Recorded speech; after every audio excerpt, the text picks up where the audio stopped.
Good morning students. कल आपको मैंने रिटर्न के बारे में बताया था, परचेज रिटर्न और सेल्स रिटर्न। मुझे लगता है कि आपको बहुत अच्छे से क्लियर हो गया होगा कि परचेज रिटर्न क्या होती है और सेल्स रिटर्न क्या होती है। आपको मेरे वीडियो पसंद आ रहे हैं या नहीं? यदि कोई प्रॉब्लम है तो आप मुझे बता सकते हो बेटा। तो सबसे पहले मैं आज आपको प्रैक्टिस के लिए कुछ क्वेश्चंस दूंगा, कुछ ट्रांजैक्शंस दूंगा जिनकी आपको प्रैक्टिस करनी रहेगी। 10 ट्रांजैक्शंस दे रहा हूँ मैं आपको, गुड्स से रिलेटेड, एसेट से रिलेटेड, सिंपल जैसे हमने आज तक आपको कराए हैं उससे रिलेटेड ट्रांजैक्शंस मैं आपको दे रहा हूँ और वो ट्रांजैक्शंस आपको करने हैं और करने के बाद मुझे सेंड करना है। वो नोट नंबर 1 से रिलेटेड भी हो सकते हैं और सिंपल ट्रांजैक्शंस भी हो सकते हैं। जैसे देखिए नंबर 1 है, अपन देखें वेतन चुकाया ₹3000, सैलरी पेड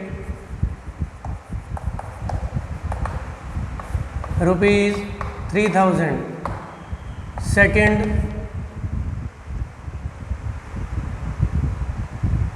सेकंड है, मान लीजिए कमीशन प्राप्त किया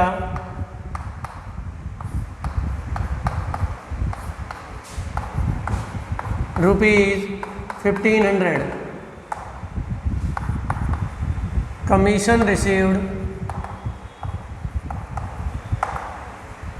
₹1500। थर्ड है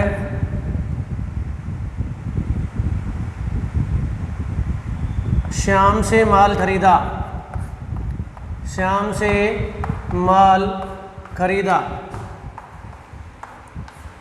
₹4000, purchase goods from Shyam ₹4000, purchase goods from Shyam ₹4000। Shyam से माल खरीदा 4000 रुपये। उसके बाद है रवि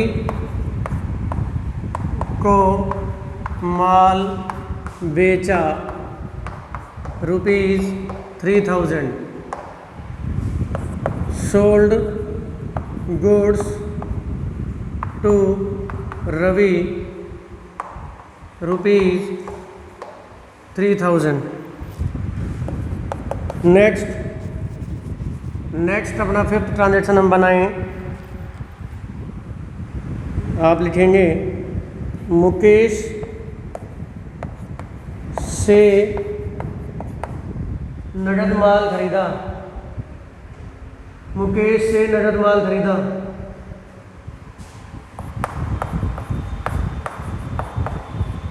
मुकेश से नगद माल खरीदा ₹2000, purchase goods from Mukesh in cash ₹2000। Next है 5th transaction, 6th transaction.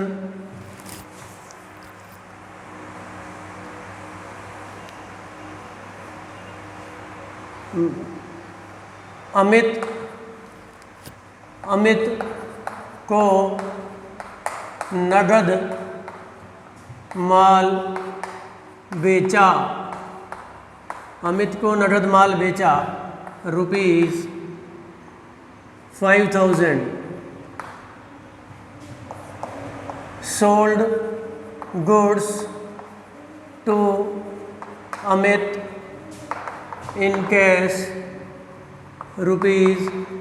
₹5000। Next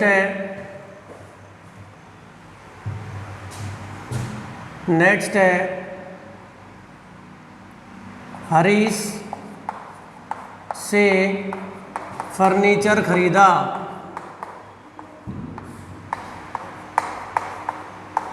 Harish से फर्नीचर खरीदा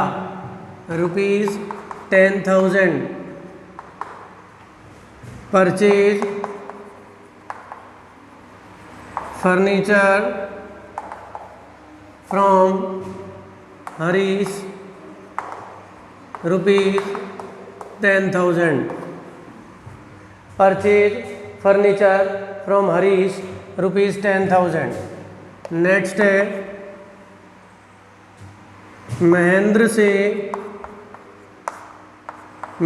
से नगद फर्नीचर खरीदा ₹8,000.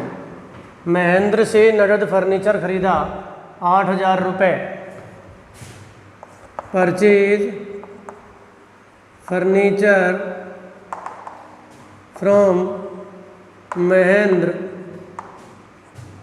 In cash ₹8,000. Purchase furniture from Mahendra in cash ₹8,000. Next है राकेश को कंप्यूटर बेचा. राकेश को कंप्यूटर बेचा ₹15,000. राकेश को कंप्यूटर बेचा 15,000 रुपये. Sold computer to Rakesh ₹15,000. Next Naveen को नगद कंप्यूटर बेचा ₹20,000. Sold computer to Naveen in cash ₹20,000.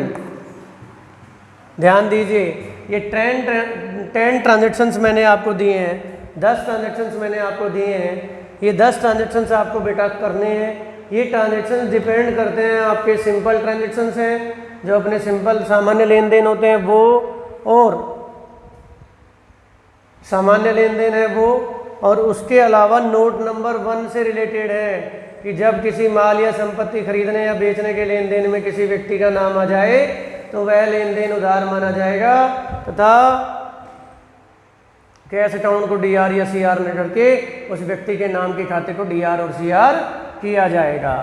तो ये हमें ध्यान रखना है कि किस तरह का ट्रांजैक्शन है. लेकिन व्यक्ति के नाम के साथ कैश आ जाए, जैसे यहाँ पर पर्सन का नेम है साथ में कैश भी आ गया, पर्सन का नेम है और साथ में कैश भी आ गया तो कैश ही माना जाएगा.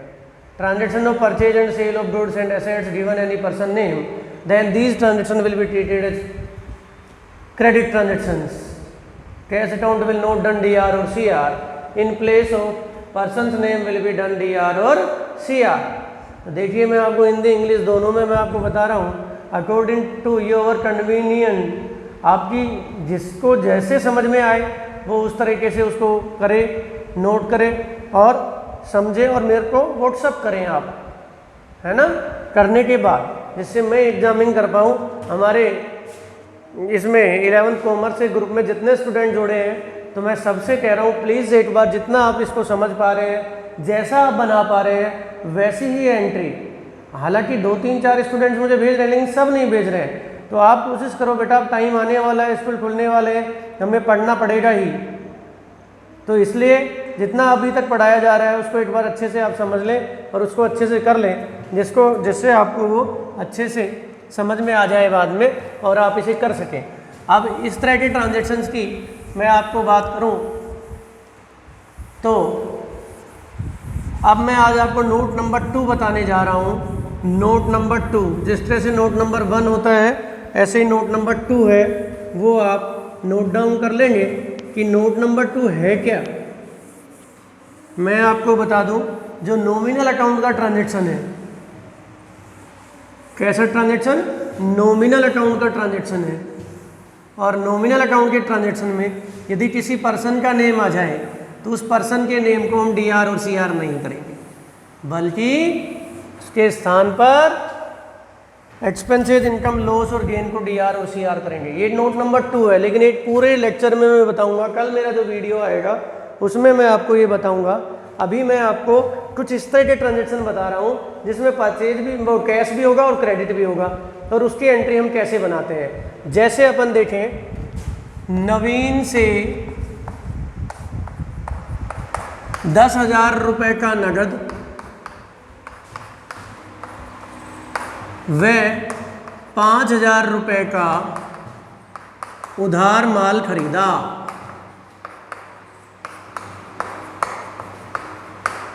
ये एक ट्रांजैक्शन है। Purchase goods from Naveen, purchase goods from Naveen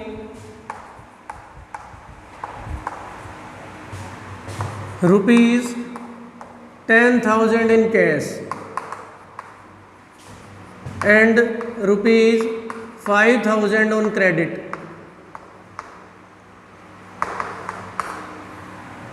Purchase goods from Naveen rupees 10,000 in cash and rupees 5,000 on credit. हमने नवीन से 10,000 रुपये का कैश में और 5,000 रुपये का उधार माल खरीदा है। 10,000 रुपये का नगद और 5,000 रुपये का उधार माल खरीदा है। तो आपको नज़र आ रहा होगा इसमें दो तरह की ट्रांजेक्शन है। यदि हम इनको सेपरेट बनाएं तो सेपरेट भी बना सकते हैं, और मैंने कंपाउंड एंट्री भी आपको बताई थी, और हम कंपाउंड एंट्री भी दोनों की मिला के बना सकते हैं। जैसे इस तरह के ट्रांजेक्शन में हम मोर देन 2 अकाउंट, इसमें 2 से ज़्यादा अकाउंट है। यदि अलग अलग अकाउंट अलग अलग करेंगे तो केवल 2 अकाउंट है। कैसे? नवीन से 10,000 रुपये का नगद माल खरीदा, इसकी अलग एंट्री बन जाएगी, और नवीन से 5,000 रुपये का उधार माल खरीदा, इसकी अलग एंट्री बन जाएगी। 5,000 रुपये के वाले की अलग बनेगी और 10,000 वाले की अलग एंट्री बनेगी। तो अपन पहले अलग अलग बनाते हैं। नवीन से 10,000 रुपये का नगद माल खरीदा, तो परचेज और कैश 2 अकाउंट ओपन करें इसमें नगद माल खरीदने में, क्योंकि कैश में यदि परचेज कर रहा है, कैश में यदि वो परचेज कर रहा है तो पर्सन का नेम नहीं आएगा। तो दोनों अकाउंट हो गए, एक तो परचेज का हो गया और एक कैश का हो गया।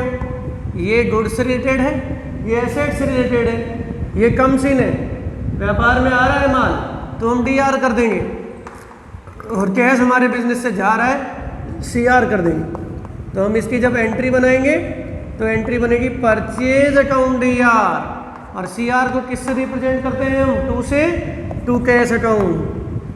Purchase account DR to cash account, ये कितने से बन जाएगी एंट्री हमारी? 10,000 से। नरेशन हो जाएगी being purchase goods, being purchase goods. उसके बाद नेक्स्ट ये है, इधर हमने कितने रुपए का उधार माल खरीदा है? 5,000 रुपये का। किससे खरीदा है? नवीन से। तो यहाँ हम 2 अकाउंट ओपन कर देंगे, एक तो परचेज का और एक नवीन का। परचेज किस में आएगा? रियल में, और नवीन किस में आएगा? पर्सनल में। Debit what comes in business, credit what goes out from business. जो बिजनेस में आ रहा है उसे डीआर करेंगे, जो बिजनेस से जा रहा है उसे सीआर करेंगे। तो गुड्स कम्स इन है इसलिए डीआर कर रहे हैं हम, और नवीन गिवर है, देने वाला है, इसलिए इसको सीआर कर रहे हैं हम। तो एंट्री बनेगी इसकी purchase account DR to Naveen account, purchase account DR to Naveen account. कितने की? 5,000 रुपये की एंट्री बन गई। नरेशन हो जाएगी बीइंग गुड्स परचेज फ्रॉम नवीन। देखिए यहाँ हमने ये दोनों एंट्री अलग अलग बनाई। यहाँ क्योंकि पर्सन का नेम आ गया तो हमने क्रेडिट में पर्सन का नेम लिया है ना, कैश को नहीं लिया। अब इन दोनों की यदि हम कंपाउंड एंट्री बनाएं, कंपाउंड एंट्री यदि इन दोनों की आप बनाएं तो आप देखिए परचेज यहाँ भी डेबिट है और परचेज यहाँ भी डेबिट है, तो 10 + 5 टोटल 15,000 से 15,000 से परचेज डीआर हो जाएगा बेटा। तो यहाँ मैं कंबाइंड एंट्री बना रहा हूँ purchase account D R, purchase account D R, अथवा में आ जाएगी ये परचेज अकाउंट डीआर 10,000 ये और 5,000 वो, total 15,000 to cash account, to cash account. Cash कितना है? 10,000 और to purchase account DR to cash account 10,000 और टू नवीन अकाउंट कितना 5,000। नरेशन हो जाएगी being goods purchase in cash and credit इस तरह से। अब यदि मान लो पहले 2 एंट्री बनाए फिर ये 1 एंट्री बनाए तो काम हमारा लंबा हो जाता है, इसलिए हम डायरेक्ट भी बना सकते हैं। डायरेक्ट भी आपको नजर आएगी यहाँ पर, देखो डायरेक्ट आप कैसे बना सकते हो। इसमें डायरेक्ट आप 3 अकाउंट ओपन करो, परचेज का, एक कैश का और तीसरा नवीन का। बेटा परचेज गुड्स से रिलेटेड है इसलिए रियल में आ जाएगा, कैश एसेट से रिलेटेड है इसलिए रियल में आएगा, नवीन पर्सन का नेम है इसलिए पर्सनल में आ जाएगा। गुड्स हमारे बिजनेस में आ रहा है DR, कैश हमारे बिजनेस से जा रहा है CR, क्योंकि माल खरीदा है ना, माल आएगा और कैश जाएगा, कैश को CR कर दोगे और नवीन देने वाला है CR हो जाएगा। तो एंट्री अपन बनाएंगे तो परचेज अकाउंट DR टोटल कितना हो जाएगा 15,000 टू कैश अकाउंट 10,000 और टू नवीन अकाउंट कितना 5,000 being goods purchase in cash and credit. तो बेटा समझ में आया होगा आपको, समझ में आ गया होगा आपको किस तरह से अपन कंपाउंड एंट्री, एक एंट्री डायरेक्ट भी आप ये बना सकते हो, जरूरी नहीं है 2 एंट्री बनाए फिर कंपाउंड करके 1 एंट्री बनाई हमने।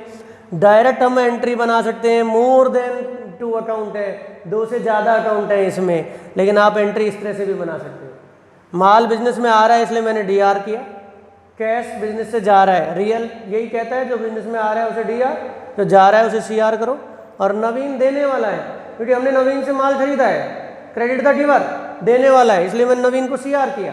तो इस तरह से हम एक एंट्री बना सकते हैं। इस तरह से ट्रांजैक्शन ये भी बन सकता है, हरीश को 10,000 रुपये का उधार और 6,000 रुपये का नगद माल बेचा, तो उसकी भी इस तरह से एंट्री बना सकते हो।